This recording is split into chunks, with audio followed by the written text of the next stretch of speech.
Salut, tu vois, j'ai passé une bonne soirée avec ces jeunes là et je peux te dire que ça m'a rassuré quant à l'avenir du genre humain. Voilà tout ce que j'ai à dire là-dessus.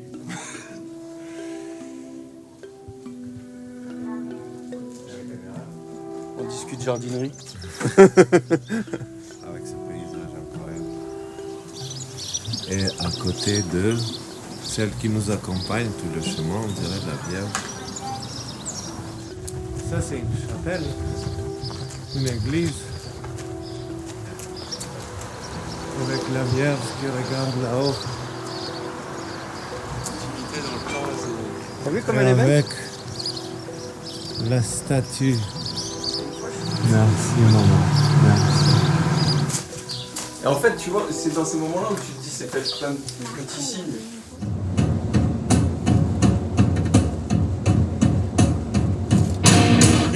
Illuminati, you come to take control.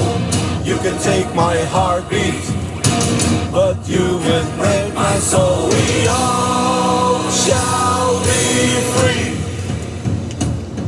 On écoute un peu de musique là.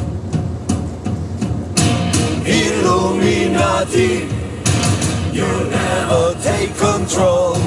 Your new world order will lead to none at all. We all shall be lost. You as well. Heaven is for everyone to be free.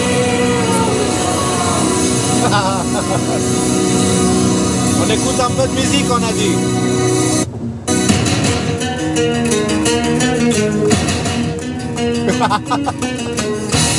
À tout à l'heure à Marseille.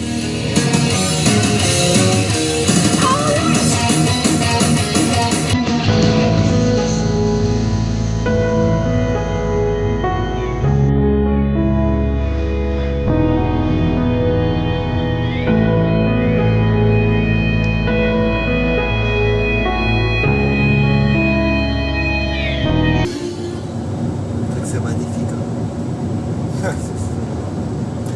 mais dans la région comme ça, Ça, c'est des endroits comme ceux qui habitaient. forteresse de Mornaz du XIe siècle. Ah oui, c'est ça? C'est ce qui avait marqué.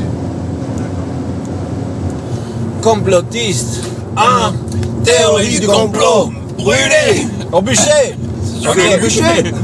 Alors, on était en train d'avoir une petite conversation parce qu'il y a cette chanson de Bigard. Enfin, Et le remix de la chanson de Bigard. voilà. Et du coup, on était en train de parler de complot. Et je dis, il y a des gens qui se font traiter de complotistes depuis. Thierry Meyssan, c'était un des premiers qui s'est pris le vent dans la gueule quand il parlait du 11 aussi. septembre. Et on peut lui attribuer presque le titre d'inventeur du mot complotiste. Ouais, on va dire. Ouais. Et du coup, les gars, vous disiez quoi? Ah que tu vois, moi je sais pas, toi je sais Léo ça fait un bout, toi Nico je sais pas quand est-ce que t'as commencé à plonger là-dedans, moi ça fait quoi une quinzaine d'années, mais qu'à l'époque, tu vois c'est moi qui ai décidé d'aller mettre les mains dans les trucs bizarres autour du 11 septembre et tout ça, alors qu'aujourd'hui, si tu donnes juste une statistique qui te paraît bizarre, du genre tiens c'est bizarre que le taux de mortalité du Covid soit de 0 pouillème là comme ça, t'es un complotiste. C'est quand même bizarre, hein, ces Bah oui, tu te associations. rappelles, Ruquier, il a dit oui, c'est vrai que quand on regarde les chiffres, alors attention, je ne suis pas complotiste, j'ai pris toutes mes doses C'est et ça, je montre pas de blanche, je montre pas de blanche. Et quand même, si vous me laissez une seconde de droit de réfléchir, je voudrais vous dire que ça a l'air complètement con ce que vous racontez. Ah ouais. Donc Ouais. bon, et c'est ça qui est marrant, c'est qu'aujourd'hui on se faisait la même réflexion hier. Par exemple, si vous êtes contre l'avortement jusqu'à 9 mois, 10 mois, 11 mois, vous êtes un pro-Trump. Tu vois comment ça marche un peu les cases Et en aujourd'hui? fait, il y a une polarisation de la société qui est imposée. Pour vous donner un exemple, quand il y a eu cette question d'annulation du droit d'avortement au-delà des 6 mois aux États-Unis, c'est de ça qu'il s'agit, c'est un peu déjà n'importe quoi. Comment c'est possible qu'on fasse des avortements à 6 mois? Ça, c'est déjà ridicule en soi, tu vois. Et du coup, ma copine qui est pas du tout pro-Trump, elle déteste même Trump et elle n'est pas du tout de droite ou de quoi que ce soit. En fait, ça l'intéresse. Ce qui l'intéresse, c'est le vivant. Ça l'intéresse pas tout ça. C'est le vivant qui l'intéresse. Et du coup, elle me dit, mais comment ça, des avortements à 6 mois? Pourquoi les gens gueulent en fait? Ils défendent quoi? Des avortements au-delà des 6 mois? Et je dis, oh là là, si tu savais, aux États-Unis, ils font des avortements post-nataux, après la naissance en fait.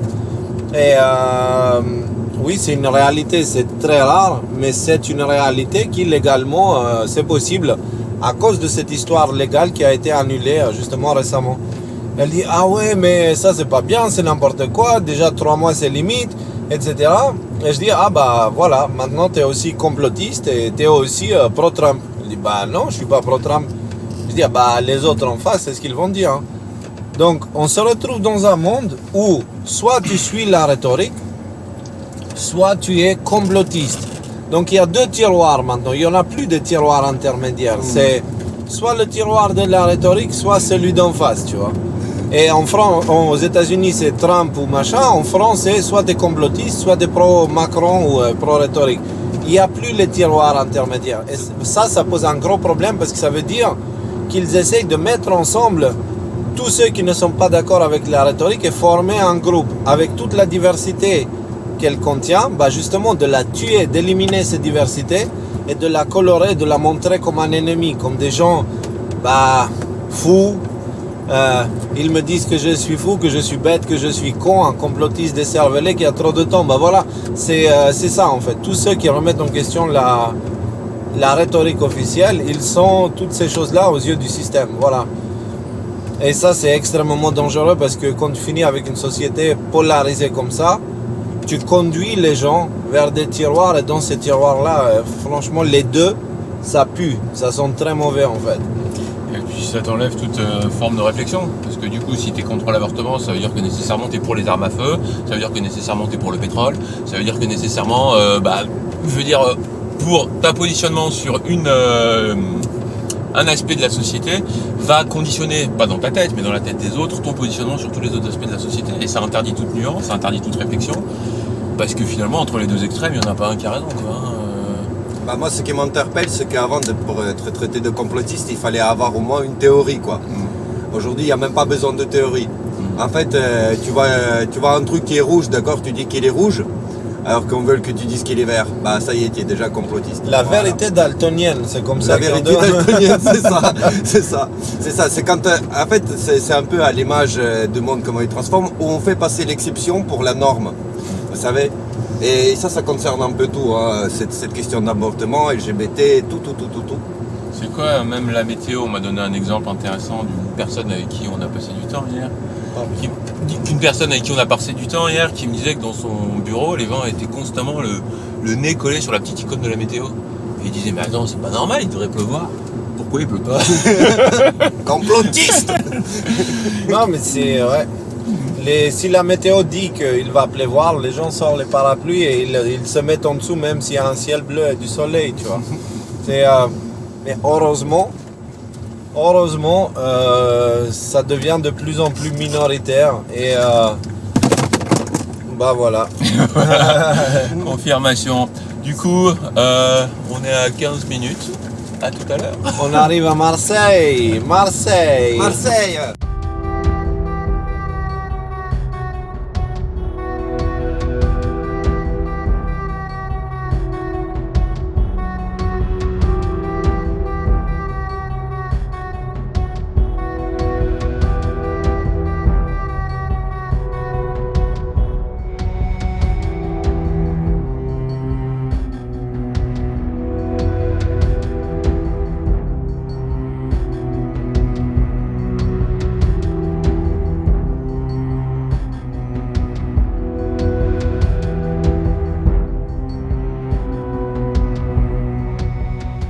Minutes, ça devrait aller pour pisser.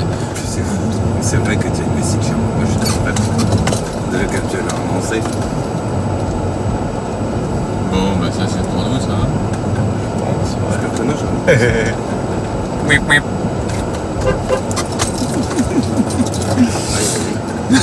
Pourquoi t'as klaxonné?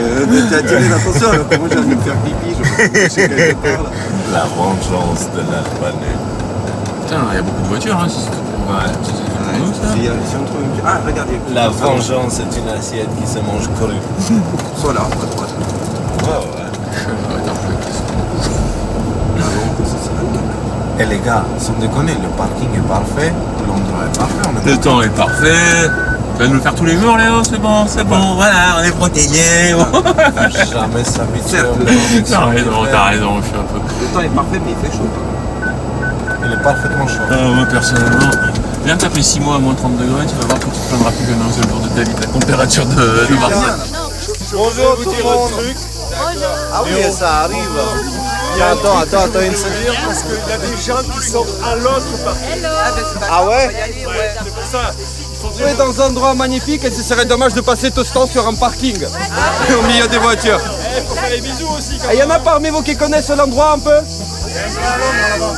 Il y a un coin à l'ombre là-bas? Est-ce qu'il y a des coins à l'ombre là-bas pour s'approcher de l'eau? Alors le parking où on est venu, c'était là-bas, quelque part. Voilà, on a fait la vidéo juste au-dessus là. Et maintenant, on est en train d'aller par là, là où il y a une buvette ou de l'eau. Et comme vous pouvez voir, waouh. Voilà, ça c'est la famille, hein. Ça c'est la famille, ça va jusqu'au bout là-bas. Incroyable.